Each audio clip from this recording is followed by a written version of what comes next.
En el mundo del control fiscal, un solo dato puede ser la diferencia entre un caso archivado y la recuperación de millones. En los próximos minutos vamos a meternos de lleno en cómo se usan los modelos de Machine Learning en la Contraloría General de la República. Y, lo que es aún más importante, vamos a ver qué hace falta para que un hallazgo basado en datos sea, legalmente, a prueba de balas. Pues mirad, esta frase, que viene directamente del estándar técnico de la CGR, lo es todo. Deja clarísimo que aquí no jugamos con números y estadísticas sin más. No, estamos construyendo casos. Cada predicción de un modelo tiene que tratarse como lo que es, una evidencia digital. Y como dice la norma, tiene que ser irrefutable si llega a un proceso legal. Vale, ¿y qué vamos a ver exactamente? Pues este es el plan. Primero, el porqué de todo esto, el dato como evidencia. Luego pasaremos al cómo, a esa decisión clave entre usar modelos supervisados o no supervisados. Y finalmente, llegaremos a la prueba de fuego, a lo que de verdad importa, cómo asegurarnos de que cada hallazgo se pueda defender con uñas y dientes. Empezamos por la primera parte, el dato como evidencia. A ver, antes de escribir una sola línea de código hay que tener clarísimo el principio que lo mueve todo. Lo que estamos generando no son informes analíticos para un cajón, son pruebas, pruebas que tienen que aguantar en un posible proceso legal. ¿Y esto en qué se traduce? Pues en tres principios que son, sagrados. Primero, trazabilidad absoluta. Se tiene que poder seguir el rastro de cada paso que hemos dado. Segundo, reproducibilidad. Otro equipo tiene que poder coger nuestros datos y nuestro código y llegar exactamente al mismo resultado. Y tercero, y el más importante, la defendibilidad legal. Si uno de estos tres pilares falla, todo el trabajo se viene abajo. No vale para nada. Pasamos ahora a la segunda parte, a la decisión clave. Esto nos lleva a la primerísima decisión técnica, la que lo cambia todo y define por completo nuestra estrategia. ¿Tiramos por el camino supervisado o por el no supervisado? Es que, al final, todo se resume en una pregunta muy simple, pero que es fundamental. ¿Tenemos datos del pasado que nos digan qué pasó? O sea, ¿tenemos una etiqueta fiable, como un sí o un no a hubo hallazgo, de la que el modelo pueda aprender? Si la respuesta es que sí, si tenemos esa etiqueta, pues ya estamos en el mundo supervisado. El objetivo aquí es claro, predecir un resultado que ya conocemos. Pero si la respuesta es no, si no hay etiquetas, nos vamos al terreno de lo no supervisado. Aquí la misión es otra, descubrir patrones, estructuras ocultas en los datos que ni siquiera sabíamos que existían. Vale, pues entramos de lleno en la tercera parte, el camino supervisado.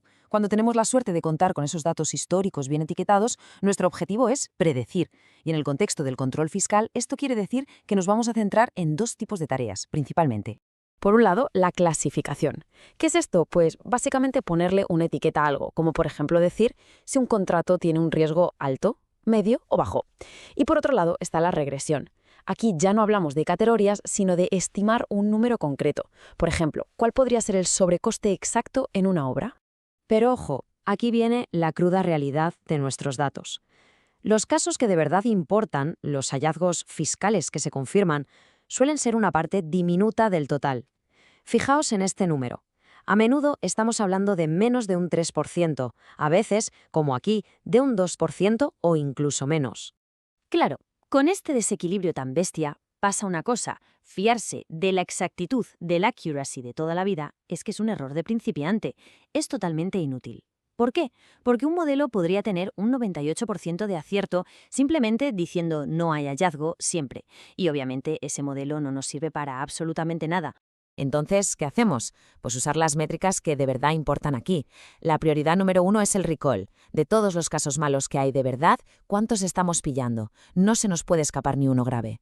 Luego está la precisión, para asegurarnos de que no mandamos a los auditores a perseguir fantasmas. Y finalmente, el PRAOC, que nos da la mejor foto global de cómo funciona el modelo cuando los casos interesantes son tan raros.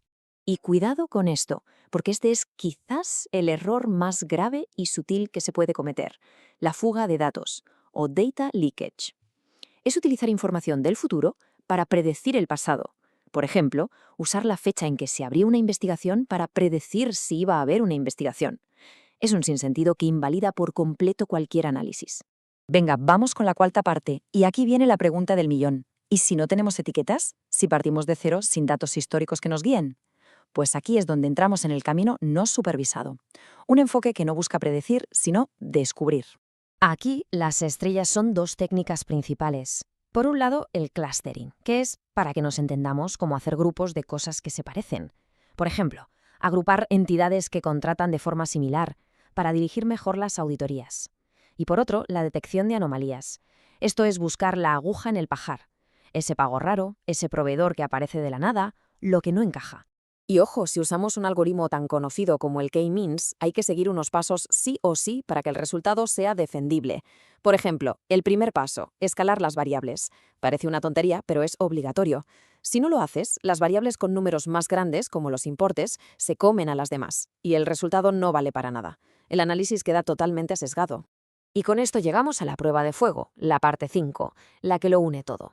Porque, a ver, de nada sirve tener un modelo súper preciso que acierte un montón si luego un analista no puede explicarle a un juez por qué ha saltado una alerta. Si no es explicable, no es defendible. Y si no es defendible, no tiene ningún valor.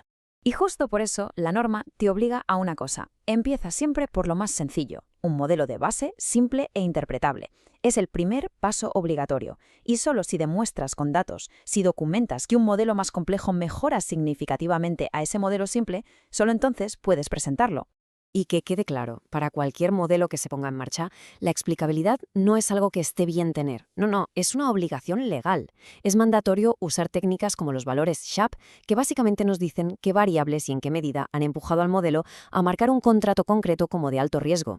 Y con esto llegamos al último paso, que es pura lógica. Es poner los pies en la tierra. De nada sirve un modelo que genere 1000 alertas al mes si el equipo de auditores solo tiene capacidad para investigar 200. Hay que ser realistas. El umbral de riesgo del modelo se tiene que ajustar a la capacidad operativa real de la Contraloría.